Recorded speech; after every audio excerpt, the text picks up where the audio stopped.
Ko'pchilik restoran biznesi egalari shu xatoga yo'l qo'yishadi va oy oxiriga kelib zararga chiqishadi. Buni o'zimning misolimda ayta olaman. Bir restoran biznesini audit qilganimda biznes egasining fikricha foyda bor, lekin o'zi aslida zarar. Nimaga? Chunki restoran sohasida kunlik tushum har kuni bo'lganligi sababli va unda debitor qarzlar mavjud bo'lmaganligi uchun biznesda har doim pul bordek ko'rinadi va bu o'z-o'zidan biznes egasiga foydada ekanini yolg'on ma'lumotlar asosida ko'rsatib beradi. Bugungi xarajatga mabodo pul yetmay qolsa, ertaga keladigan puldan shu xarajatni yopamiz deb o'ylashadi va shu zaylda davom etishadi. Vaholanki, xarajatlarni SWOT analiz qilganimda, uni xarajatlarni qoplay olishga kunlik tushumi yetmayotganligini aniqladi. Biznes egasi men keltirgan dalillarga ishonmadi va bu bir necha oydan so'ng o'z natijasini berdi.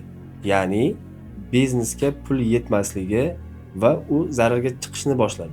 Shu o'rinda biznes egasi o'zi tushunmagan va bajara olmagan sohasi, ya'ni moliyaga o'z mutaxassisini jalb qildimi, uni maslahatlariga quloq tutish kerak va buni barcha tadbirkorlarga eslatma sifatida qoldiraman.